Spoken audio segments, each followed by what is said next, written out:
Going on? Kyle Henderson, Bama football on YouTube. Today is Feel Good Friday. Could I get a roll tide up inside the comment box? I appreciate y'all. Thank you so much for kicking it with me right here on Bama football on YouTube every single day, Monday through Friday, 10 a.m. On the weekends, I've been hitting it up at like 12 to 1 as major news happens right here on Bama football on YouTube. It's a glorious day to talk some college athletics, to talk some college football playoffs. By the way, we're staying at 12. Okay, we'll lead off with that on the program. I'm going to take your calls today. We're going to have a good show. We're going to be positive. We're going to be optimistic. I'm going to ask you some questions. It might, create you to think about some things. And if you were on Wake Up Bama this morning, or if you're going to catch Wake Up Bama later today, enjoy it. Yo, Wake Up Bama goes hard in the paint 100%. And I appreciate you guys' support always on Wake Up Bama and right here on Bama football on YouTube. How's everybody doing on Feel Good Friday? Does it feel like a Friday? Sometimes I have to admit, you got to get into like a Friday mindset. All right. You can't go so hard, I don't think, like in life. And because we also often talk about like dog mentality, right? And like, go get it. And I want you to be like that. I'm like that. Okay. But there's also a time to be like, okay, Friday, it's a nice day. We got to enjoy. We worked to get to this point in time. So we also have to enjoy life as part of the process. And I hope that you all are just off to an amazing Friday, and I hope you're feeling good, and I hope that the coffee has kicked in. If you drink it, if you don't, that's cool. I get it. Hope you got some breakfast. But I have a lot of friends now that fast, right? Have you seen this? People are fasting. Do we have any fasters inside the comment box? I have a buddy of mine who fasts till 12 every day. Credit to him. I like a moderate breakfast as we start the day. So good morning to everybody inside the comment box. We will do some shout outs in just a minute, but good morning and welcome to today's program. And again, let's get it started. Okay. So the college football playoffs, this is literally just out, 10 minutes ago. Staying at 12 teams. Okay, fine. That's cool. I'm fine with 12 teams. Okay. I think we took a step forward in the playoff process, because the year before when we had Boise and Arizona State as hosting in the quarterfinals, that was weird. We got past that and we figured out that it should just be the top 4 teams regardless, right? Big step forward. Okay. Now where we're having still an issue is you're taking these non-Power 5 teams, or non-Power 4 teams rather, and you're kind of sliding them in. The examples is James Madison and Tulane. Why? Why are those teams in the playoffs? They had great seasons. I'm not denying that for their respective programs, but were they really a top 12? No, they're not. Okay. And that's just it. So right now, the SEC and the Big Ten, they're trying to figure out the best kind of format to shake on to elevate the playoffs. The SEC is open to 16 teams, and the Big Ten wants to just double it and go to 24. I would imagine this is the last year, this 2026, that we have 12 teams, okay? And I think then we go to 16, and then eventually, probably within the next 5 years, we're going to have 24 teams in the playoffs. I just think that we're headed there. It's unfortunate. I think that there should probably, I think 12 is a good number. I really do. There's problems with 12 teams. You go to 16 teams, okay. That's about as far as I'm willing to go. All right. Then I get really uncomfortable. I get really uncomfortable with a 24-team college football playoff bracket, okay? When are we starting the playoffs, and when are they ending? Are they ending in February? No, I'm serious. When would the playoffs start? And so I think 16 I would be okay with, okay? But you got to tell me how this is going to work. And I think one of the biggest issues is that right here, the committee, how come nobody's talking about this? How come nobody's talking about the biggest issue with the college football playoffs is the fact that there's no uniformity. Am I right? There's not. You have teams that play different amount of conference games. Some teams have conference championships. Some teams don't. Some conferences don't. Some teams don't even play in a conference. Like, there needs to be uniformity, 100%. So, okay, if you don't play in a conference, that's your decision, but you are not eligible for this playoff setting because these are the rules exactly laid out that you have to have in order to make the playoffs. And the committee right now, it's in disarray because there's no uniformity. Okay, so how about this? No more conference championship games. You take the top two from the Power Four conferences, Big 12, ACC, SEC, Big 10, 2, 4, 6, 8. We got 8 teams, okay?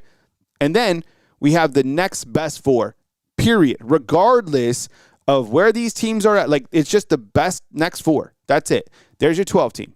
And then what they need to do too, okay, if you're going to do 12 team, you're going to do 16 teams. One of the things that I noticed this year is if you didn't make the playoffs, the bowl games became completely meaningless. All those teams playing in these other games, there was no interest. I didn't want to hang out with a friend and eat some queso and watch any of those games. I didn't want to go down to Avenue Pub and have a burger and watch any of those games. I didn't. I wasn't interested at all. So what they need to do, in my opinion, is if we're going to stay at 12 or go to 16, then make another tournament, kind of like the NIT, for the additional 16 teams to keep it interesting and make it a big cash pool, right? Like, that will keep people entertained. That continues to elevate college football as a whole because it's broken in the sense that if you don't make 12, nobody cares. You just killed off, so many games. So you create almost like a NIT, but you make it a gigantic cash pool. You're like, look, the winner of this next 16, you're going to win $10 million, okay? So, and that's all yours. You don't have to split it with your conference or anything. People will be jumping out of windows trying to play in that tournament. It would be interesting to see, and that's what you need to do, right? So you have your 16 teams that are like your legit big-time games, and those guys are still being rewarded, and it's on national TV, and it's a huge exposure. And then the next 16, they're still getting opportunities to have pride and performance and still elevate their program, right? And that's where a team like a James Madison, that's where a team like Tulane, maybe they get in based on the parameters of whatever those tournament rules are. Right? It seems like that could be interesting to watch rather than 12 teams and then that's it. And then nobody cares. But the biggest issue, though, is like the last two, is the committee. How in the hell do we have people like just deciding the team's fate? Why? How can the NFL figure it out? The biggest product, the Premier League, right, across the pond, they're not ran by a committee group. There's specific rules to be able to get into the playoffs. It's a committee? Why is that? That's just how it's going to forever be. Why did we go this way? I don't know. I mean, it is just the strangest thing. Would you say this, okay? Would you say that the people that are on the committee, okay? I don't know how many people are on the committee, but it seems like a lot. Would you say that the people that are on the committee have an agenda? An individual agenda somewhere deep down in their heart? Do they have an agenda? I would say yes. If you have an agenda, you shouldn't like that. That's why there shouldn't be a committee designed. Like, people don't like other schools. They don't.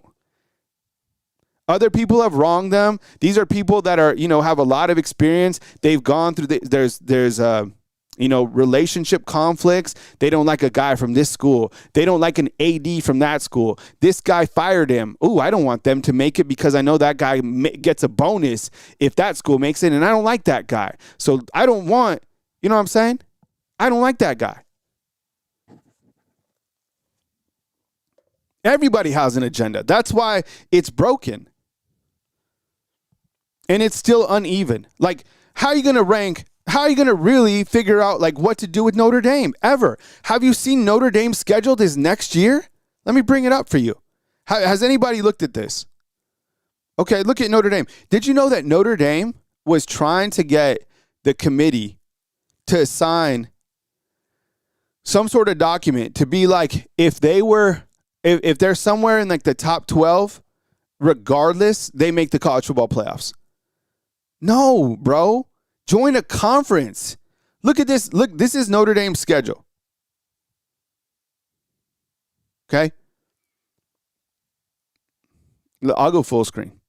Notre Dame's schedule for this next season. Okay? Wisconsin. Come on. Lambeau Field. That'll be interesting because I guess they're playing in front of the Packers. Okay?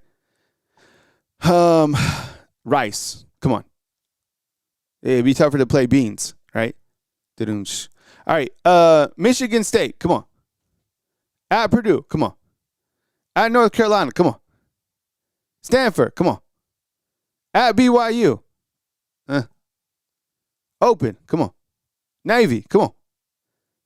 Okay. Miami. Boston College. Come on. SMU. Come on. And Syracuse. Yo, Notre Dame's in the playoffs. I'm telling you right now. Notre Dame, that's why they don't want to join a conference, right? Why play in a conference when you can play beans and rice? You know what I'm saying? They figured it out. Notre Dame could be in the playoffs. Marcus Freeman, dude, this guy hasn't made. They're going to get guys. Notre Dame has an incredible amount of money, and they figured it out. They're just like, we'll just play. How hard would you say this schedule is on a scale of 1 to 10, with 1 being like super easy? This schedule's light. Am I right? I don't know. Just my take. And my point is, they're not even playing USC anymore. Because, I don't know why. Probably because it's just, that would be another hard game that they don't want to play. I don't think the schedule's hard at all. What if Bama played this schedule? What if Alabama played this schedule? Now I'm going somewhere, okay? Let's just see Alabama's schedule, okay? Just take a snapshot, do a mental snapshot real quick. Do you guys kind of run through it? So we're all in agreement that this schedule is super light, right? Do we agree on that? Okay. Now, let's look at Alabama's schedule. Just to look at it. Because I guarantee you, okay, Alabama's schedule is going to put them in a tough spot because of how challenging it is. And I would imagine that you could have like a Bama team that has gone through some adversity on a schedule like this, and they're going to be paired against a team like Notre Dame who has almost a flawless schedule. Notre Dame figured it out. Don't join a conference and play an easy schedule. Look at Bama's schedule, okay? Eastern Carolina, Kentucky. Okay, yeah, let's go. Florida State, I mean, we'll see how they are. You should be able to beat them. Your first 5, you should be 5-0. South Carolina would be tough, okay? South Carolina can be tough. But then look at the schedule difference. Do you see how uneven college football is? Look at this, okay? South Carolina, Mississippi State, Georgia, Tennessee, Texas A&M, LSU, Vanderbilt, Chattanooga, and then Auburn. It's a much challenging schedule, way more challenging. Am I right, or do you think I'm just saying this because I don't like Notre Dame or whatever? Right? Notre Dame. Any Notre Dame fans on here? That's a tough schedule. No reason to join a conference. That would be the other reason that it's uneven. It'd be like you can't have, if you want, one of the parameters going forward is you have to be in a conference. You have to. Okay. Now the conference is, okay, everybody get together. Are we going to have a conference championship or no? No. Okay. No conference championship. Is going to be the top 2 teams wherever you are in the, standings. That's it. Does everybody agree on that? Yes. But you have to be in a conference. Notre Dame's already in. I just showed you. Notre Dame's in the playoffs. All right. Yesterday, it would be interesting if I showed you guys kind of a a time map of all the recruiting news of when all the guys commit, a staggering amount has been around 2 to 3 p.m. I don't know why that's kind of the time, but that's what's been happening during January. Am I right? There's always kind of that 2 to 3:30 window where guys start announcing their commitment. It's interesting. So yesterday and the day before, about the same time, you had Javen James commit from that 2 to 3 window, right? And now, yesterday, the same exact time, you had Aubrey Walker. Is it a coincidence? I don't know. Why would these guys be announcing at the same time? I don't know. But Aubrey Walker committed to Alabama yesterday. We were live. We discussed it. And there's a lot of excitement about a wide receiver jumping on board. There's a lot of excitement about anybody jumping on board. But I think there's a lot of particulars that stand out about this young man who's a class of 2026 prospect. And I'm just blown away by this fact. I'm blown away by the fact that this guy is still on the board in like January. He didn't have any place to go. Right? He didn't have any place to go. You're telling me the guy who runs a 4.3 electronic time was uncommitted? And then I started thinking about this. I was like, you know what that tells me? That tells me that Derek Nix has such a powerful contact list in terms of being able to, guys reaching out to him. He's from this area, right? Southeast. So Aubrey Walker joins yesterday to that wide receiver room that needed complementary wide receivers. I don't mean complementary as a negative word. Okay? I mean it in terms of like a guy who is added to the roster in terms of the development. You need slot position wide receivers. He fills that role, right? And I think a lot of people are like, well, he's a 3-star. Okay. I kindly remind you that the guys that are ranking the guys, probably a lot of them didn't play football, probably 90% of them. The evaluations so far from Courtney Morgan have been pretty spot on, along with Bob Welton. Those are guys that study film, played the game, understand the roster, understand this level of competition, and their evaluations have been really good so far. So this is the 9th wide receiver that has been added, and the second row is kind of the complementary pieces that we needed, right, to give the scout team a look, to be guys that can be future players here. Now, MJ's a little bit older, right? This will be his final year, and maybe he gets on the field a little bit. But you need guys that can give you a look at practice, period. And there's nothing wrong with that. Nothing wrong with that. And he'll get his opportunity. I would imagine that like a guy like MJ, because he's talented enough and you don't have a ton of receivers, he's going to get playing time in some capacity. He caught a touchdown pass last year as a walk-on. But when I look to this particular room, you know, you got Aubrey Walker. I guess he would be like one of the fastest players in, I guess, college football, right? If he's running like a 4.3. Do you have who is like the takeover guy here? Who is a guy in this room, in your opinion? Like, let me ask you like this. In this room right now, would you say that we have one of the top wide receivers in the country? Yes or no? Like, do we have one of the better wide receivers rooms in the country? Like, do we have a guy right here that is a top 5 wide receiver in the nation?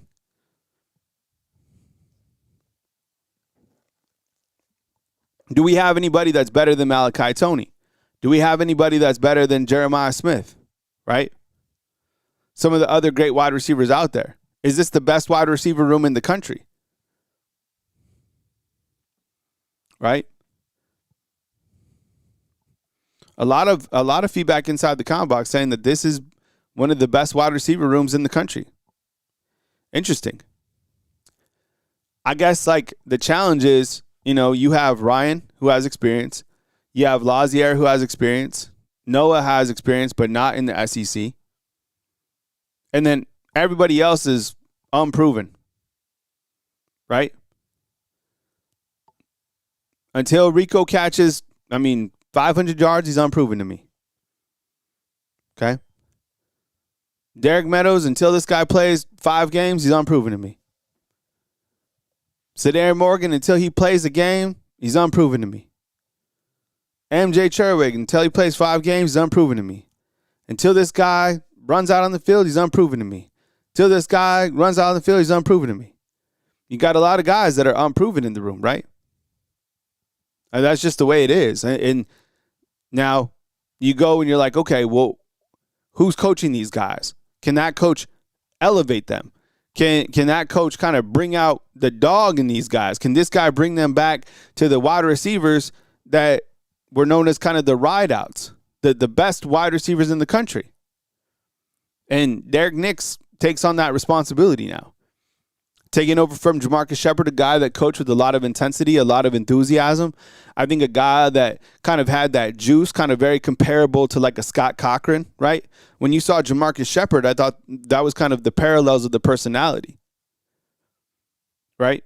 It's like the guy that could get everybody amped up, a guy that could get you fired up, a guy that could turn you on when you're turned off. Because let's face it, in life, sometimes you're just turned off. You're not having a good day, head's not in the right space, things didn't go your way, whatever. You burnt the baked potatoes like I did yesterday, true story. So I was making baked potatoes. I always like to have just baked potatoes. You know, I do baked potatoes, I do sweet potatoes. I eat the sweet potatoes, I like to have baked potatoes just for the kids. Put the baked potatoes in. Yesterday, you should have seen the series of events that went wrong for me.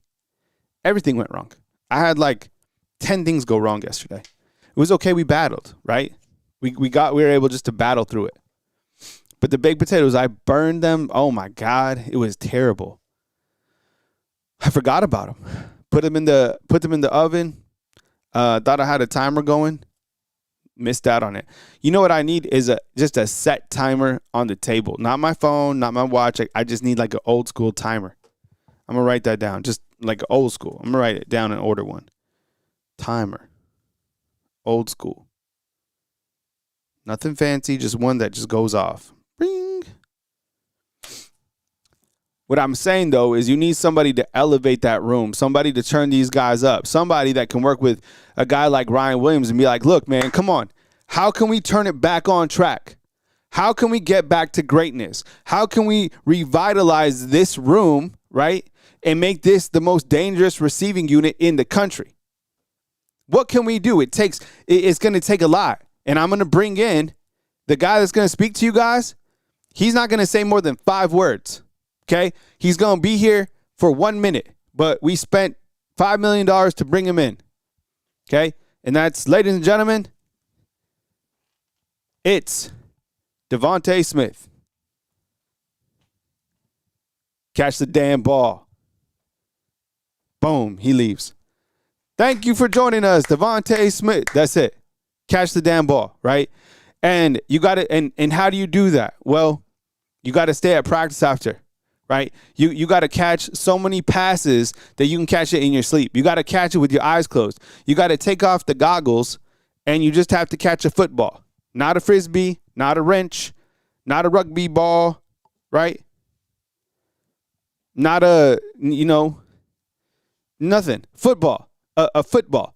A damn football. Catch a football, okay? I don't care if you can catch, I don't know, the peanut butter falling off the top of the top row of your cabinet. I don't care if you can catch a golf ball or a rugby or a whatever. I need you to catch a damn ball without goggles on, with your eyes open, okay? And we're going to send everybody to the physician, and we're going to make sure that everybody has the best vision that's capable that they could have. And if you need contacts, we'll get you contacts. But I'm dead serious. I would get all their vision checked. There is no damn way that you're dropping balls anymore. No more balls. That's all they caught last year was rugby balls and tennis balls and this ball and this ball. Catch a damn football. How about that? You don't, can you catch a basketball in traffic? No. Catch a football. We're all going to the local optometrist, and I want perfect readings on all the guys. That's it, right? Can you elevate that room? It needs to be the best room, period. All the rooms do. So Derek Nix, one of the new coaches taken in, and excited to see him. Excited to see what he can do, right? All right, let's do some AM shout-outs. See how you guys are doing this morning on Friday. You could even speed on the highway. Okay, let's get this loaded so we can put the I hope you guys are doing good. I'm doing good. I'm feeling good today. I always feel good. And feeling good is a choice, right? Either feel good, you can get yourself out of a bad mood, just go for a little walk or something. All right, Army, what's up, bro? Good to see you, man. Thank you so much for being here. Same thing with you, Dano. Honda Syndicate, good morning. Crystal Jones, I just got a wedding invitation from one of our best friends. It's in October 3rd, 2026. I told him that's not a bye week for Bama, so be prepared. Oof, man. You know, sometimes, look, I love the wedding. People getting married during the fall.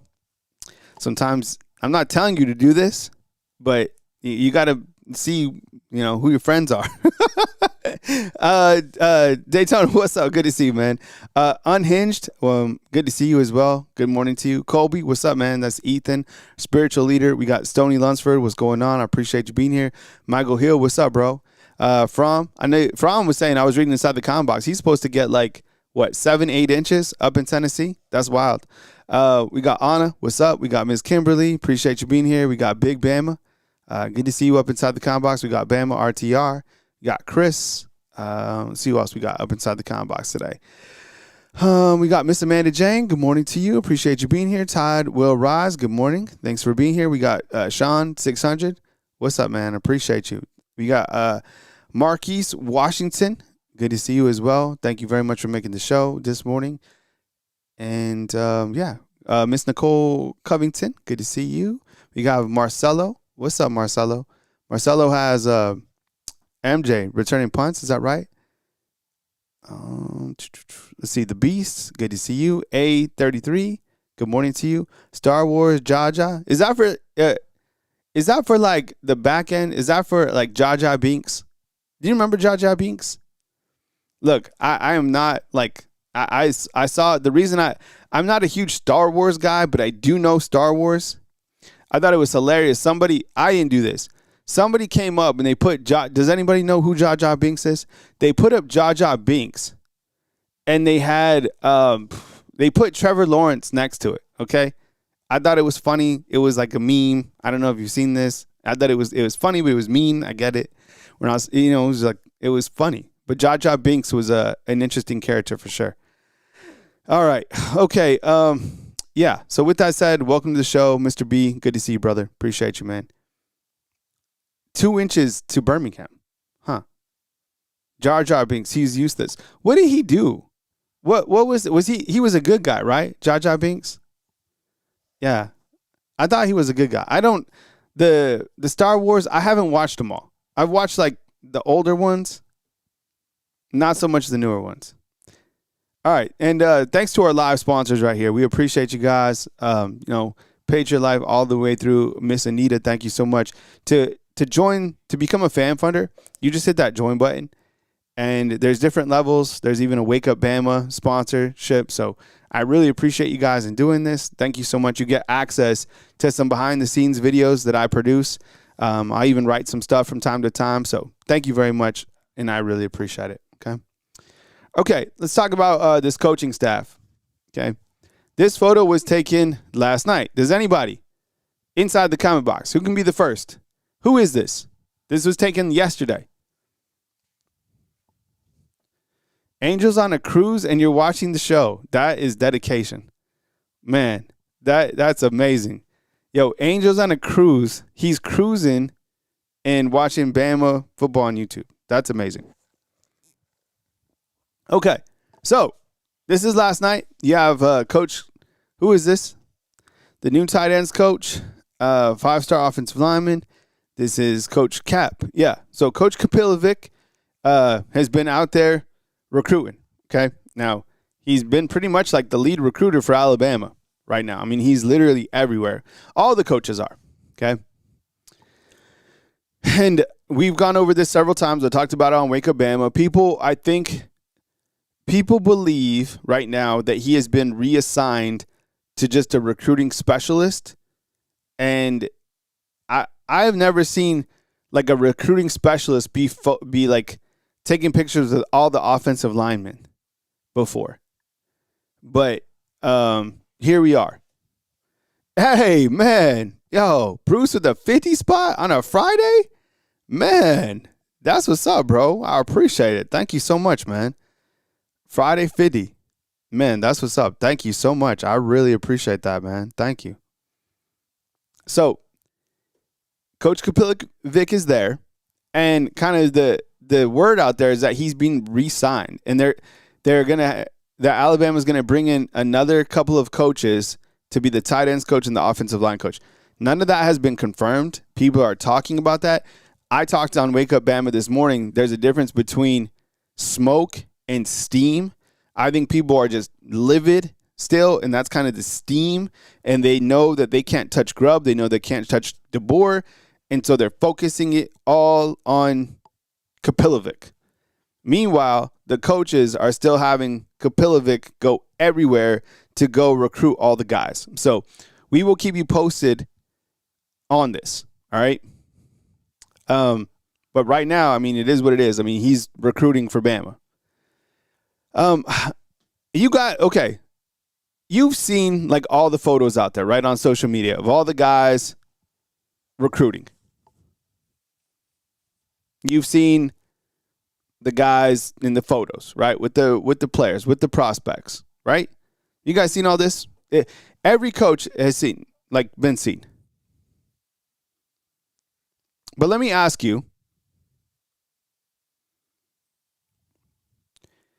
have you all seen Ryan Grubb in any of the photos?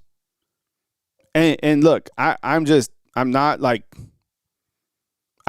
to know, because I try to keep track with like everything. Has anybody seen Ryan Grubb in the recruiting photos? Like, with the prospects, with the quarterbacks, whatever. I think I've seen everybody. Let me think about it. I've seen Coach DeBoer. I've seen Courtney Morgan. I've seen Gillespie. I've seen the new quarterbacks coach, Brian Ellis. I've seen Derek Nix. I've seen Coach Kapilvic. I've seen Freddie Roach. I've seen Chuck Morrell, linebackers. I've seen Christian Robinson. I've seen Mo Lindquist. I've seen Jason Jones. I have not seen Grubb. I'm dead serious. I could show you real quick, not now, but I could show you all the coaches, but I just haven't seen Grubb. Have you guys seen? I don't think he likes recruiting. I don't know. Maybe he's so, I don't know. Has anybody seen him? Because you guys see what I'm seeing. I just haven't seen him. So people are saying Grubb don't recruit. Man, how nice is that? He would be like, yo, Coach Kalen DeBoer, I'll come back. I'll run the offense. But here it is. I'm not going to do what the other coaches do. Period. Not going to recruit. I'm not saying that, but like, where is he? He just don't. So are you guys saying like he doesn't recruit guys, like high school guys, or is he somewhere else? I haven't seen him, to be honest. So maybe, will you guys just keep track? I could have missed something. There's a lot to look at.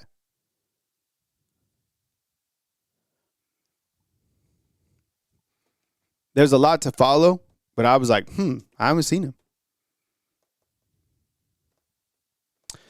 And the other thing I was thinking about is like the class of 2027, and it seems like it's still important, right? The guys are all over the place. They're taking helicopters. They're spending millions of dollars to still like go all over the country, regardless of where the players are, to go recruit them face to face. I mean, I've seen them in Indiana. I've seen them in, California. I've seen them wherever, right? And they're still putting heavy emphasis in 2027. I think that tells us it's like recruiting is always going to be important. I just think, right, you're going to start to see like that transfer portal be heavy and the recruiting numbers kind of go down. But they're clearly telling you that it's really important that they still facilitate 2027, right? Let's see what you guys are saying. Bama family saying Grubb better be in the lab. Jarvis is saying Grubb does not be in pictures on the recruiting trail, right? PJ says dude still has a house here in Seattle. He was just seen at the Square Mall. Huh. Interesting. Jarvis says he's coming up with trick plays. All right, no, but I'm serious. If you guys like see him like on the recruiting thing, like let me know. I'm just curious. I'm like, I've seen everybody else. I swear, I promise you, I've seen every other coach except him. So keep me posted. All right, I'm gonna take your calls in just a minute on this Feel Good Friday, but I want to hit this real quick. Okay, so Saturday, heads up, watch along. All right, we're going to watch this Tennessee basketball game together. You guys down? Who's down for a basketball game? Watch along. Alabama, Tennessee, basketball. Okay, let's see, just to confirm the time. Okay, because 2026, the game will be at, of course, Saturday night at 7:30 p.m. Perfect timing. Yeah, we can go right from that to Wake Up Bama podcast. Perfect. A late game on Saturday. Love it. Okay. So, can you imagine, okay, that everybody's been following this. This is the biggest news story in college right now. I mean, it's on ESPN. It's everywhere. And that's Charles Bediako, 7 foot, 225-pound center, coming back to Bama. And look at this. Could you imagine getting – this would be one hell of a trading card to get, okay? Imagine being a kid, right? Imagine being us, anybody. Anybody collect cards, right? Imagine getting a card of Charles Bediako in an Alabama jersey and flipping it over and seeing this, right, on the back end. And you know what? Fans are pretty split over this right now. Alabama fans are pretty split over this. About him playing. I've seen some comments in the feed inside the comment box for the last couple of days. They're like, don't play him, right? He's going to play, right? Nate Oates said he's going to play. And can you imagine flipping it over and seeing this, right? You'll be like, oh, remember when he was at Bama back in 2021 and 2023? And then he went to the Spurs and then grabbed Grand Rapids Gold and then the Motor City Cruise. And now he's back at Bama? Yeah. This is wild, right? I mean, I don't know if this will ever happen. I mean, that's why they always say never. Now, this is a unique situation for what it is. There's other situations where this is also taking place. I think Louisville and Baylor, right? Nate Oates, Alabama. It's a popular name to type about, to write about. And Nate Oates has been getting a lot of heat for this. I saw Tom Izzo talk about it. I saw Auburn's coach talk about it recently as well. I've seen some fans being like, don't play him. You're going to get an asterisk. My take is this, is like, look, if this guy adds an element instantly for Alabama to go as far as they need to go, is there going to be an asterisk? There could be an asterisk on anything right now in college. I mean, Carson Beck, for example, he hasn't gone to class in 2 years. 2 years. Oh, but he didn't go to the G League or wait, he hasn't gone to class in 2 years. So is he really a college student? Or is he a pro, right? I mean, there's no, again, where's the uniformity? Where's the guard rules? I'm not saying just because something else is happening somewhere else, do it here, but he's going to play him, period.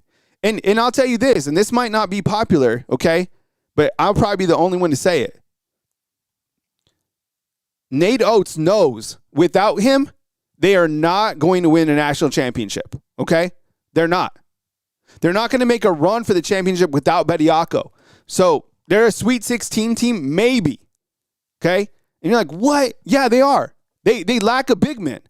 They've been dominated by Purdue. They've been dominated by Arizona because they don't have a guy like this. So play him. Play him. The rule, this is the Wild West. There are no rules right now. Now, I'm for order. I'm for following rules. But what rules? I know. And the judge, right? Isn't he from here? He's like a donor. I know.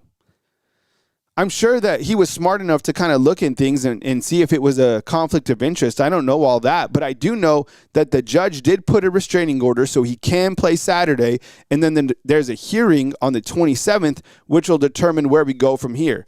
Now, I'm curious what will happen if you play and they beat Tennessee, right? And then something happens at the hearing to where he can't play. Is that game, or is Alabama penalized for the rest of the SEC play, right? I don't know. That's going to be wild. Okay, let's just do a poll, okay? Should he play? All right. So let's say, should Charles Bediako, I like that name. Should Charles Bediako play this weekend? Yes or no? Just go ahead and just vote. Who cares? It's Friday. I would imagine. Let's see what you guys got. We got a super chat in here. Let's read it up on the table. But as soon as Alabama doesn't major, of course, 1,000,000%, bro. Thanks for the super chat. Anything Alabama negatively is gigantic, right? Alabama loses. Alabama playing this guy. Yeah. Major headlines. Okay. So far, yeah, fans are like, it's Friday. It's 5 o'clock somewhere. Let's go for it. 70%. And I'll tell you what, fans here love oats. They do. They like, and I'll say this, they like oats because, okay, let me ask you this. Does oats have a backbone? Yes or no? Does oats have a backbone? See, we got our boy Flo with the win. What's up, man? I appreciate you. He said, how is it even possible? Like, I know. What are the rules? I can't believe that we're here. This is the biggest storyline in college basketball, in like college athletic or college pros. What is this? Is this college pro sports? College pro sports. I think that's what it is. College pro sports. This is the CPS. Welcome to the CPS. Kyle Henderson covering the CPS. That's college pro sports on the Sports Network. And today we have the Alabama Crimson Tide pro team versus the, whoever. and I think kind of on this bottom side. Okay, so you guys think Nate Oates has a backbone, right? Yeah, I do too. I guess at the bottom, I'm asking you guys is like, and by the way, I'm in the yes category. I voted yes. Who cares? What are the rules? I don't know. But what type of box are we opening here? Right? Like, what type of, like, what's going to happen from this? And look, I get it. Basketball, you have all these G League teams. What's going to happen when this happens to college football? I can't think of a scenario. Okay, now, yeah, I can. And I don't know if there's kind of rules with this. But what if a player, okay, didn't get drafted and like went into like some other, non-NFL league? It wasn't the NFL, played, and then like came back and played for Bama. Could that happen? Like, what if a redshirt sophomore or something like that left, came back, and he got some like kind of semi-pro experience? Maybe he played in Europe or something like that. He came back and he wants to finish out his degree because the university, what they said, the university statement was this, where they're like, we know he's coming here to finish out his education. Do you think he's coming here to finish his education, or do you think he's coming here to play basketball? Maybe both. But I think it's to make an instant impact for the basketball team, right? Yeah, and Daytona's saying unsigned free agents should be able to come back. Who's to say that? Yeah, that's what I'm saying. I think, like, what type of box are we opening going forward? Be like, well, that Charles Bediako case, it's he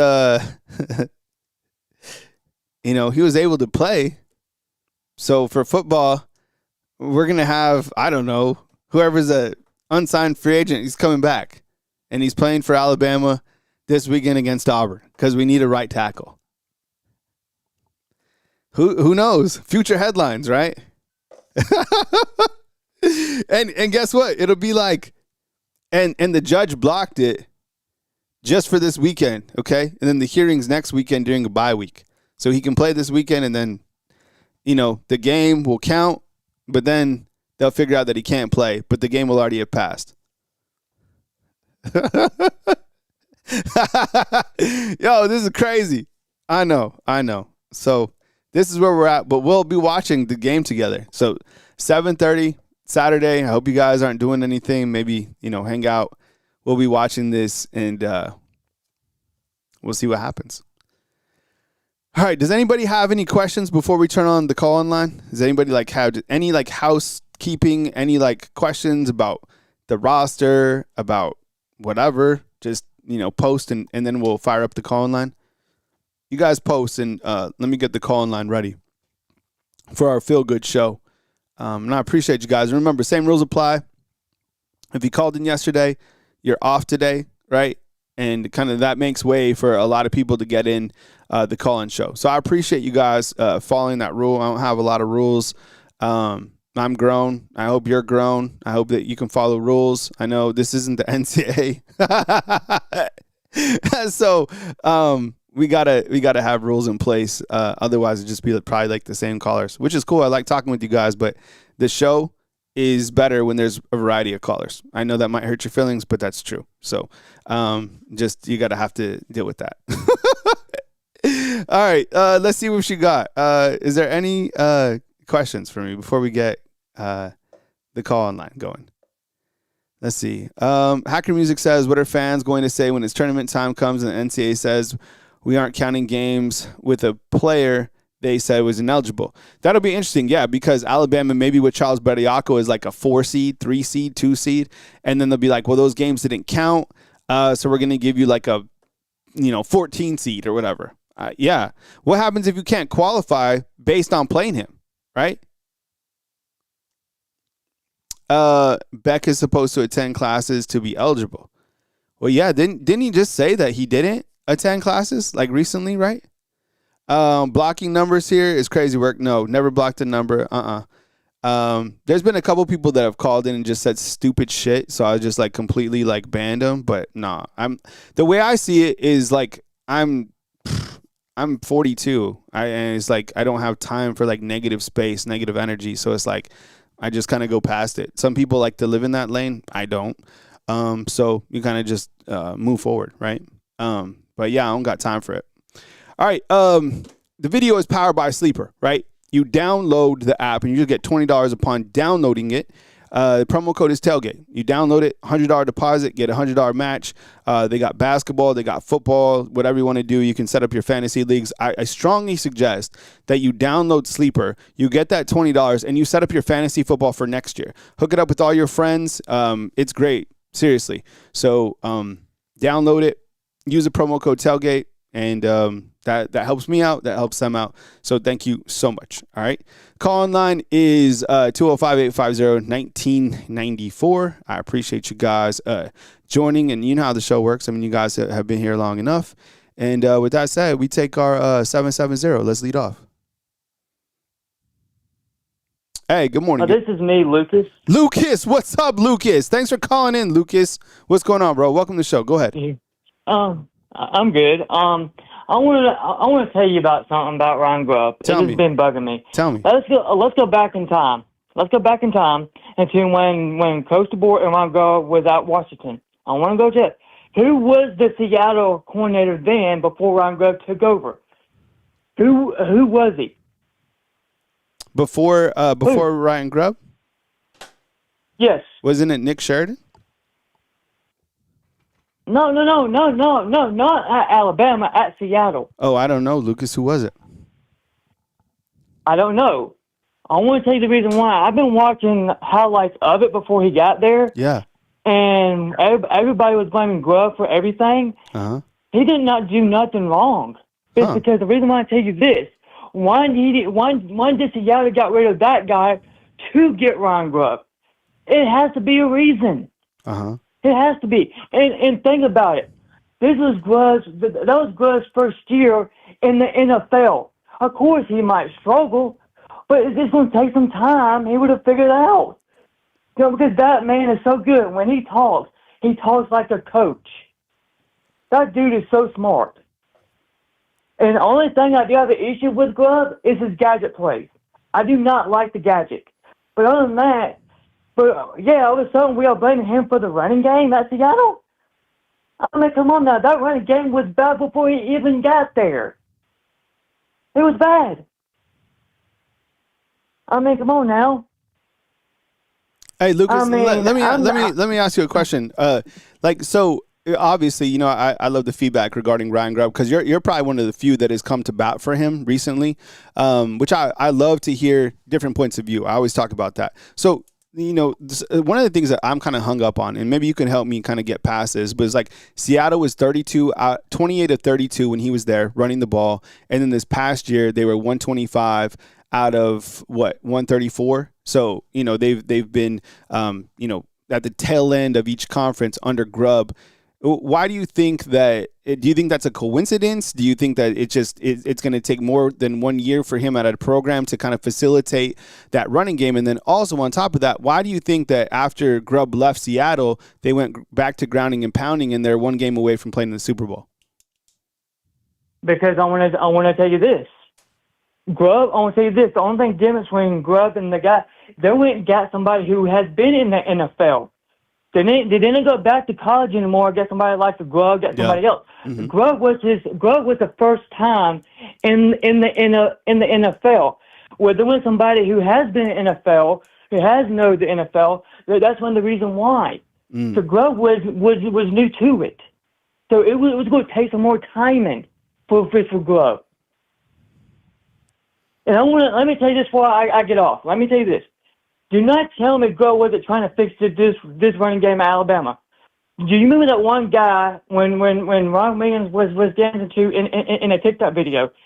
Grubb went and saw that guy try to fix this running game. Do not tell me he wasn't trying to fix it.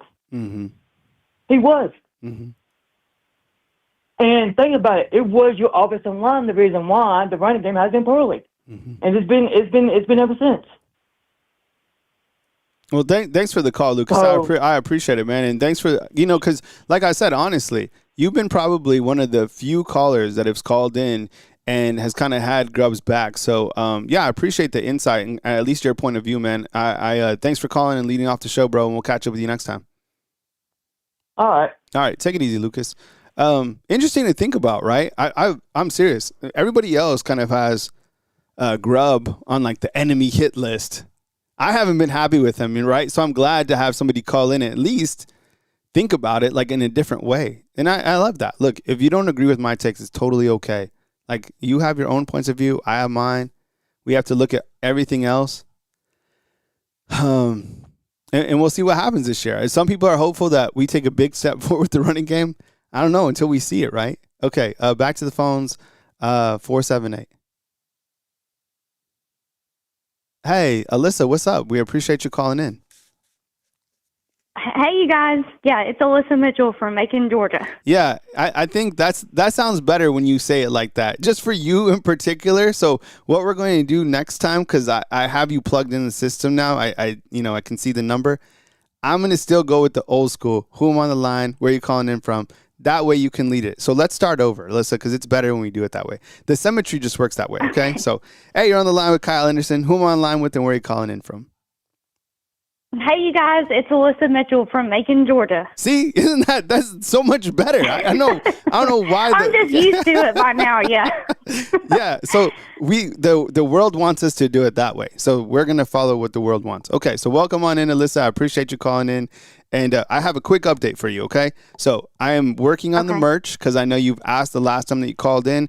It is right. It should be ready at sooner than later. So I will update you guys when we have updated like undefeated merch. I'm kind of giving it an updated look, and I will I promise you guys I'll give you an update soon. So that's kind of the update for you. But welcome to the show, Alyssa. Thanks for calling in. Okay, awesome. Well, thanks for the update. Today I was calling about the O-line. I feel like super positive and hopeful, that the guys that we have coming in are going to be like, this is going to be like a big difference, I think.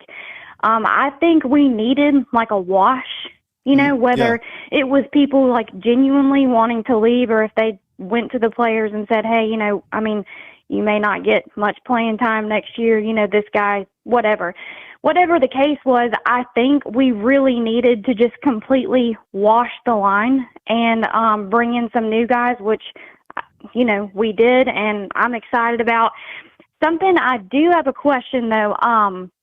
Okay, say we do this reset, because they have done a reset, and we still have those problems. I think it'll still be a positive because that's going to tell us that it's 100% coaching, right? Yeah, I think so. Hopefully that doesn't happen, but you would think after 3 years and then a complete wash, if we're still having the same issues, specifically like on the right side, there's got to be like, okay, we have enough data points and we're going to have to really make a change here because we have all we need to know. We tried different players. We tried different combinations. We tried different age groups. And it's like, now we got to cut bait. Right, exactly. So that's what I was just saying, I think it's a positive. Let's look at it like, we're having a whole new line come in.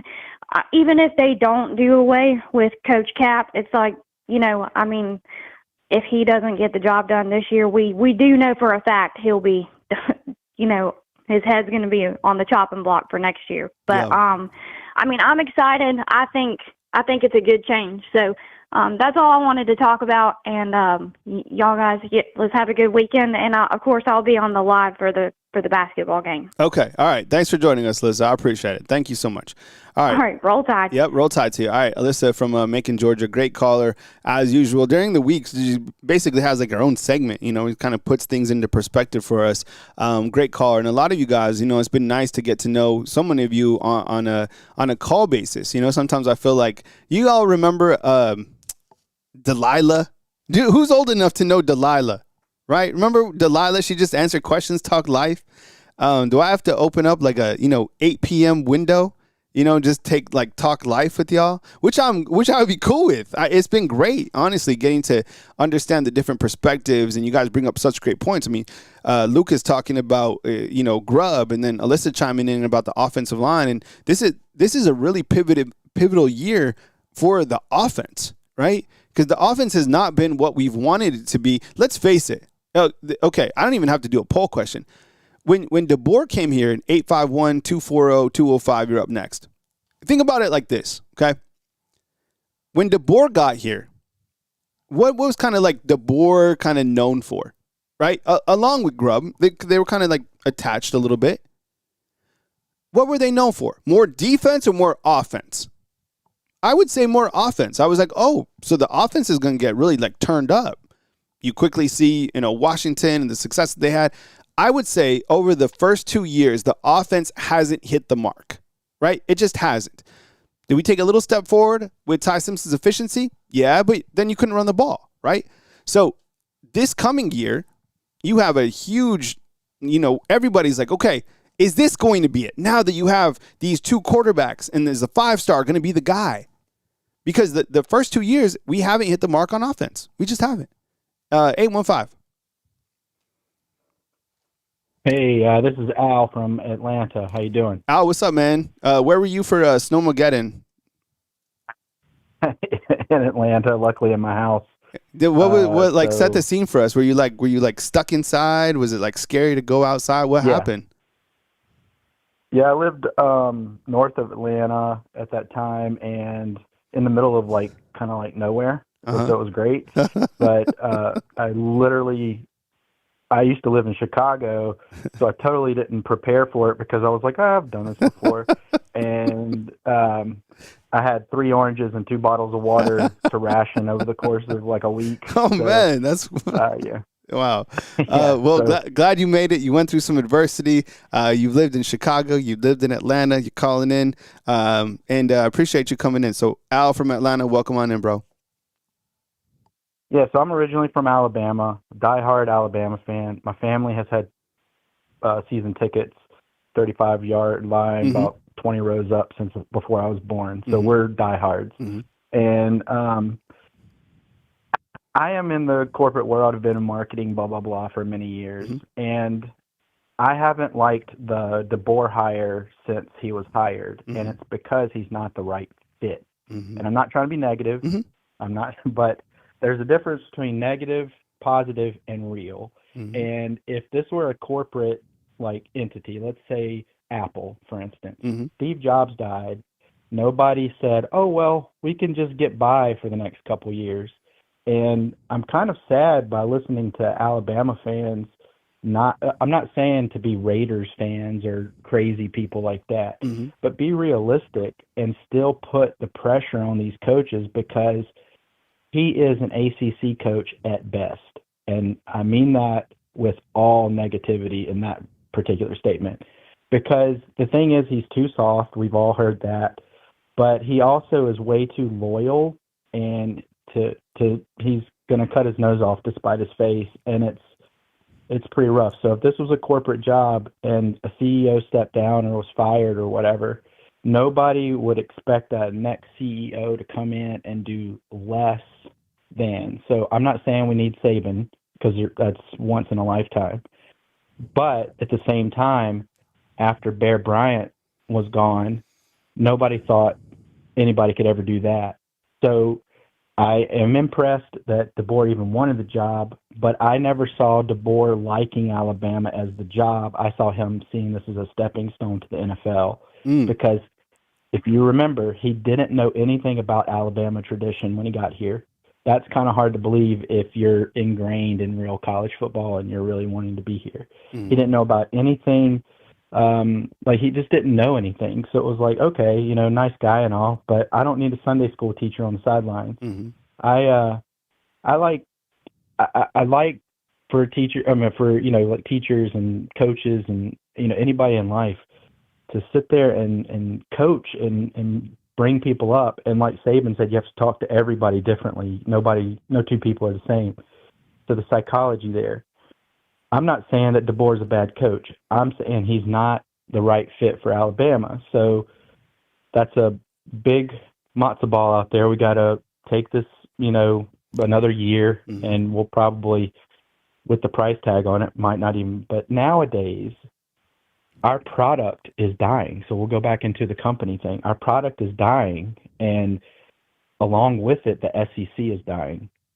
So as far as the marketing, the go before us and everybody's scared of the SEC. That's not the thing anymore. And Big Ten and so on and so forth. Everybody has kind of started saying this thing. I don't believe that we have lost real competition, but Alabama is the leader. We are the New York Yankees of college football. That's just the way it is. Mm-hmm. And when the New York Yankees are down, it's not that the Dodgers or somebody else can't pick up. But baseball is so much more fun when the New York Yankees are alive and kicking.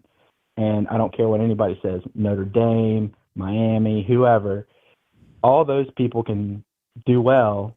But when Alabama does well, it really pulls up everybody else's game. It really does incite like this, we've got to try harder. There's a level of expertise to live up to. And it doesn't matter what level. You got all the different coaches throughout there's more than just a Nick Saban statue out front, Yeah. And I just don't see this coaching staff being the answer. I'm not the one making the decisions, but I do think that this coaching staff is hurting more than just Alabama football. And if Tim Cook came into Apple and did a job like DeBoer in comparison to Steve Jobs is known as one of the best, if not the best, marketing person of all time. And if Tim Cook came in and did a bad job, Apple would have fallen. But they're depending on who you talk to, of course. Their product is not as great anymore, just because they've cut some corners and they've gotten rid of some people they shouldn't have gotten rid of. But their revenue is sky high.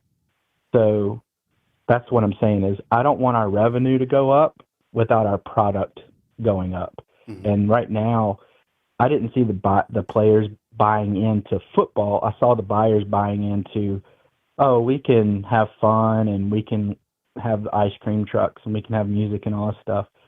And we can have our side podcast, everything else. Like, we had so many distractions, and I know that's the new way of college football, but it really breaks my heart because I'm not going to harp on NIL and all that stuff. But what I am going to say is that I just feel like, Alabama is that North Star for the rest of college football. And I know I'm biased, but we really hold a bigger responsibility because of the history of Alabama football. And I am asking the Alabama fans to stop accepting mediocrity like all of these other teams, because look what happened when Indiana didn't accept mediocrity. And now they've got a big, kick in their step. They're excited. So it's one of those things that this can generationally hurt Alabama if we don't nip it in the bud soon. And I don't think DeBoer has the wherewithal or the understanding of the history of Alabama to really see what's in front of him. I think he sees what's in front of him for his job, but I don't think he sees what's in front of college football and how he could really change things. And I just don't think he's the leader to take us there. So I'm not trying to be negative, but that's just, and I know I'm not saying a lot of new stuff, but I like to look at it through that corporate lens because I'm so sick and tired of people saying, well, nobody can be Nick Saban. Nobody can be Nick Saban. Well, nobody could be Steve Jobs, but Tim Cook had to step in there. And by the way, Tim Cook's from Auburn. So just saying. Yeah, well, that's a lot to chew on, Al. But I appreciate it, man, and thanks for bringing that to the attention. You got some good comments inside the comment box, and I'll adjust on the other side, man. But thanks for calling in from Atlanta, man. Take it easy. Thank you too. Yep. All right. I was thinking, it's like, because I do get that that from a lot of fans, right? Is like he's not it from like a culture perspective. Like, what is it? Because seriously, I mean, it's like, I think about that too. Is like, okay, good coach, but sometimes it does seem as like, but there's something like not it. Is it because like he's not from the SEC? Is it because he's not from like the Saban cloth? Is it like, what is it? Or is it like it's just gonna take time, and he'll morph into the coach we need him to be? I don't know. It's always something interesting to think about because it was such a unique hire going from somebody that doesn't have any ties to here, right? In some ways, you can look at it as a positive, bringing in new ideas, fresh ideas for someone from somewhere else. Then you're like, but it has nothing to do with kind of the traditional SEC kind of, alpha shark type guy. I mean, because look at all the other schools. Look at all the other coaches in the SEC. Interesting. Yeah, I know. I think about that often as well. Let's see. 240. Looks like we got Andy from Maryland. Hey, Kyle. How are you? Andy, what's up, man? Welcome to the show. Go ahead. Hey, you all ready for snow? We're looking between 8 inches and 2 feet. Whoa. Yeah. Wow.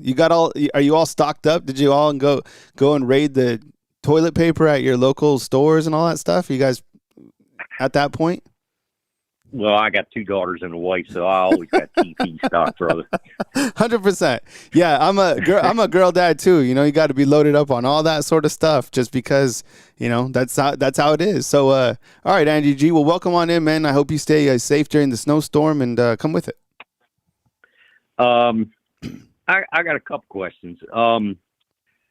The kid from Alabama, he lives close to Brian Denny. That's Trayvon Hall from class 2027. You heard of him? Yeah. Okay. Go ahead. Apparently Oklahoma's trying to come in there and snatch him. Have you seen that kid's film? Yeah. He's the wide receiver, right? At Central High School, right? Correct. Yeah. Yes. Yeah. Yes. I haven't watched his film in detail, but I've heard really good things about him. What's kind of, Are you asking like why Alabama hasn't gone to him, like hasn't had him kind of the roster? Because he's 2027. You're right. Well, yeah, because that kid likes to hit. Have you seen some of his blocks? I'm gonna write it down to watch his film right now. So I got so fam, if you want to watch it, out of Tuscaloosa, Trey TRA Vaughn. Yeah, Trayvon Hall, Central High School, Tuscaloosa for our film watching. Go ahead, man. Continue.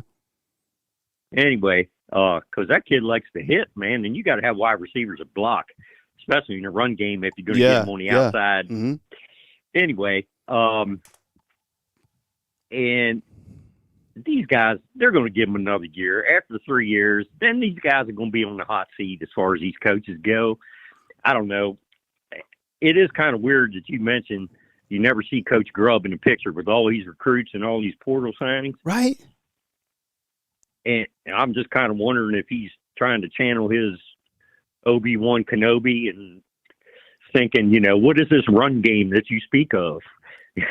No, but I'm dead serious. Like, okay, for all of you that are out there that look at like 2020, it looks like you obviously maybe followed recruiting, or at least you see the pictures pop up. I've seen every other coach except Grubb. Well, why? Why isn't he out there? And then I had some feedback inside the comment box. People were like, well, he don't like recruiting. So they just are like, okay, well, you don't have to do recruiting. I think everybody should have to do recruiting, right? I don't know. I found that it's got to be painstaking. Could you imagine the recruiting season for going to like these 17-year-olds and you're talking to them? 'Cause I have a 17-year-old sitting down with, all these kids and they're like, yo, so, and they're talking to the people behind the scenes, like the handlers and the parents, and they're like, yo, we want, $500,000 base. Like that's what we're requiring. Okay. 'Cause we've already talked to Miami and Miami's offering that initially. And we're not even we know we're not going to start there, but that's what they're offering. So before we even go forward, that's what it's going to take. Can you guys do that? Yeah. I mean, that was, Coach Saban's gift was he could win over the mother. Yes. Yep. Mm-hmm. He could win at the kitchen table. So I don't know if these guys can do that or not, but it's kind of funny looking back. What was that movie where Nick Nolte was a basketball coach? And they found it was actually whatever character Shaquille O'Neal was playing. Blue Chips. Yeah. Isn't it funny how you see this stuff and how illegal it was then? Yeah, Blue Chips. Man, that was a good movie. Yeah. and that's where we are. Because he went after that one kid on the farm, and he was like, "Well, first offers, $50,000," and Nolte, stormed out. Anyway, that's where we are. So, last point I wanted to make: is there this Bediako for Alabama basketball? Did anybody file an appeal to this ruling? I don't think so. I think like the latest is like that I know, and I've been following the same stuff as you guys have, is that a judge from Tuscaloosa, and people were like, well, he's a donor. Well, yeah, he's a judge, he's a donor, I'm sure. He put the restraining order in place. The kid can play on Saturday. Nate Oates is going to play him, and then the hearing is on the 27th. That's basically where we're at. Well, I wouldn't play him until then. Until the 27th. You risk forfeiting wins. Yeah. Until that hearing goes through. That's why I wondered if there was an appeal on this ruling. Because until you you can't risk your whole season for all them other kids. Yeah. And and that's why I think a lot of people have kind of gone back and forth about this. Is they're like, look, we play one game. I played on a team that had a player forfeit, and we had to forfeit not that game, the entire season. That's what they did to us. They were like, no, it was that game. It was the entire season. It wasn't just that one game. So I guess I'm sure Nate is thinking about that. But like I said, I think that he knows they have to play him in order to win, right? In order to make a run. They're not going to make a run without him. But maybe you're right. Maybe the best thing is to kind of wait till the 27th. Anything else that you have? It's funny you said that, because when I was still at school and still working, our baseball team was at the state championship. Mm-hmm. Okay. Mm-hmm. We were at the state championship game, and we won until they found out our starting pitcher threw more pitches in the pitch count by one. Yep. And they took the state title away from them kids for one pitch over the pitch count. 100%. Yep. 100%. I mean, that was cruel, man. Mm-hmm. Seeing all them boys, you wouldn't think, 17, 18-year-old boys would cry, but I seen it. I'm telling you. Well, So, rules are rules. You know what I'm saying? Like, rules are rules. So at least those rules are installed. Like here in college basketball and where we're at in college pro sports, where are the rules? Notre Dame doesn't even play in a conference. You can get guys from the G League because, you know what I'm saying? Carson Beck doesn't go to school. What are the rules? I don't know. Yeah. Nobody knows. Yeah, it's just, it needs fixed, and there's no doubt about it. Yeah. Anyway, I'll let somebody else on here, but Snowmageddon, you were talking about Snowmageddon? Yeah. Snowmageddon was, for us, was in 1996. Uh-huh. We got 38 inches of snow. Jeez. Yeah, I remember that because we had to bring dump trucks and backhoes in to clear the city street because there wasn't no place to put anything. Jeez. 3 feet. And they'd fill the dump trucks and they'd haul it out to the landfill and then come back in and take more out. Shoot. So anyway, 2 feet's a lot of snow. I'm prepared, and y'all take care and be safe in this ice storm. All right, take it easy, buddy. All right, good call. All right, boss. Yeah, good call. Remember, that's 3 feet, right? Remember 3 feet of bubble gum? Do you remember this? 3 feet of bubble gum for you, not them. It was like that bubble gum that came in a roll-up tape. I think it still exists. It's in a pink canister, right? That's as much snow as they got. Yeah. Is anybody getting more than 3 feet of snow this weekend? You know, it snows here in Tuscaloosa. I'm dead serious. If it snows like 1 inch, 2 inches, this place goes, because they don't have what do they put down? The cinder or whatever. Like in New Mexico, they have like plows and everything like that. They're ready for it. Same thing with the Northeast. Over here, they don't have that stuff. Bubble tape. That's what it was. Yeah, bubble tape. All right. Next card, 205. Hey, thanks for being patient. Hey. Yeah, thanks for being patient. On the line with Kyle Henderson. Who am I on the line with and where are you calling in from? Hey, it's Jason from Haleyville. How you doing, man? What's up, Jason? Welcome to the show, man. Come with it. Hey, I was going to talk about Grub, but the first caller before that brought up Indiana, and I'm glad he did. Yep. Indiana's got something that Alabama does not have. You know who that is? Signetti? Mark Cuban. Oh, yeah. They have money. We don't have a Mark Cuban for Alabama. We don't have a Shark Tank guy for us. Mm-hmm. So we've got to be a lot smarter with our money than everybody else. Love it. And I actually appreciate what Alabama has done with their money, just like you've been talking about, man. They're getting their needs first, and then now they're coming after their wants. And I appreciate that because they're actually smart with it. Mm-hmm. That's what I started thinking about, too. I was like, yeah, go ahead, Jason. Continue, bro.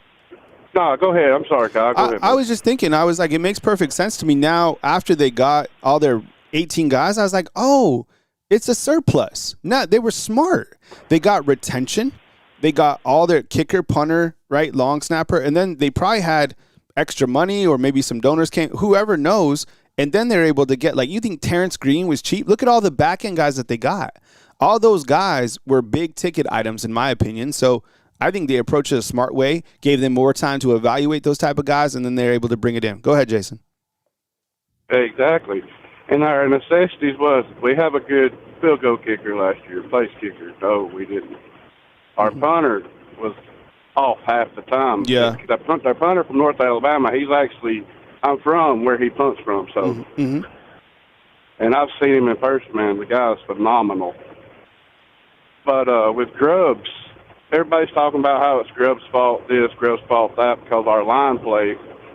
Does Grubb coach the offensive line in the NFL? I don't think and so. He doesn't. Yeah, exactly. He doesn't coach the offensive line at Alabama. Mm-hmm. So he can call all the running plays he wants, but if the line coaches aren't doing what they're being paid to do, which is to develop offensive linemen. It doesn't matter how many play calls you run. If they're not being developed, whose fault is it really? Is it Grubbs or is it the offensive line coaches? Mm-hmm. That's just my take, man, and I'm just a simple person, you know what I mean? Me too, bro. I'm a simple person as well, man. I swear to God, dude, I'm just a simple dude. So that's why I like hearing all points of view, because if I knew everything, then I wouldn't have to have the call-in show. So I'm like, okay, yeah, that is a good point of view. I'm like, I'm gonna write that down and think about that. So anything else, Jason? No, that's it, but I appreciate it, man. Yeah, take it easy. Yeah, Jason with a damn good point. You know, they do have Mark Cuban. Bama doesn't have who's Alabama's Mark Cuban? Because what we have Yellowwood here, right? But he's on the bad guys team, right? Who do we have? I don't know. We need somebody to invent something. I thought that was a great question, because now look what Cuban's been able to do. He's been able to go out there and literally get like anybody, being able to pay anybody. That's a lot of cheddar that he has. And guess what? And you know what? Alabama does have money. It's just older money. It's like conservative money. They're not abreast of like these new ideas about NIL and paying players and stuff like that. You know what I'm saying? There's plenty of families with money here, but I don't think it's like conservative money. Where I think like Cuban's like new money. New billions, like let's do whatever. Yeah, that's cool. Shark Tank. Yeah, a sticky thing on the wall. I'm down for that. Interesting, for sure. Yeah. So that's kind of where we're at today, fam. I hope you guys enjoyed the show. Did you guys have a good show? I had a good show. I was looking forward to it. Yeah, you know, and we'll keep track of the news as it happens. We've had some recruiting news over the last couple of days, so, you know, we got you covered when the news breaks. And you're right, Fromm. Yeah, I think that's a really great point. Bama has donors everywhere, not just Alabama, like everywhere, global, right? 100%. Well, thank you so much for joining me today. I really appreciate you guys. Hope you all had a great show. The topics are insane to talk about. It's like where we're at. And, I mean, I wonder if it ever gets fixed, but like kind of low key, I hope it doesn't, because the topics are just like astronomical. It's wild, the things that are happening. Maybe one day we'll get to some place where it's like uniforms, but I think we're probably a far away from that. Doesn't it feel like? I mean, and now this Bediako thing, this stuff's on the home front. It's just right here at Coleman. We'll see how it goes. Stay warm, stay safe, right? Don't raid the store of TP. Right? You know why toilet paper gets like raided and people freak out? Do you know why this happens? Oh, Amelia's saying that I'm showing my age with the bubble tape. Yo, I know, but that's where I'm at. Yeah, the bubble tape, the Big League Chew. You know what else? How about the ring pop? Remember the ring pop? Yeah, I could go all day with the old school. But you know why toilet paper makes people freak out, right? When it's gone from the stores? It's because I'll tell you guys on the next episode. Just kidding. It's because it's large, right? So it's a large, literally a large item. So they have a ton of it in the back, but when it's gone, it takes up a big space, right? Like let's say like me, From, and like Stony Lunsford went over and bought like 5 rolls of toilet paper, right? Big ones. It would look like things were wrong. So then people start panicking when they see that stuff going off. It makes perfect sense. All right, fam. I appreciate you guys. Thank you so much for kicking with me today right here on Bama Football on YouTube. Today is Friday. Today is January 23rd. Today is Feel Good Friday. And I appreciate you guys right here on Bama Football on YouTube. Wake up, Bama, every day, 4 a.m. Like putting it together. It's a grind. But I like it. I like hard things. It's just like I like challenging myself. I've always been like that. It sharpens me, right? I don't like to fall off, right? So, as news happens, I got you covered right here on Bama Football on YouTube. Stay blessed. Stay where your feet are at. Enjoy this beautiful Friday. I appreciate you guys. And spare a square. I know. No, you can't spare a square, right? Does anybody know what that's from? That's your trivia as we end. You can't spare a square? Not even one square? All right. Kyle Henderson, Bama Football on YouTube. Thanks for watching. I'll talk to you guys soon. See you inside the comments.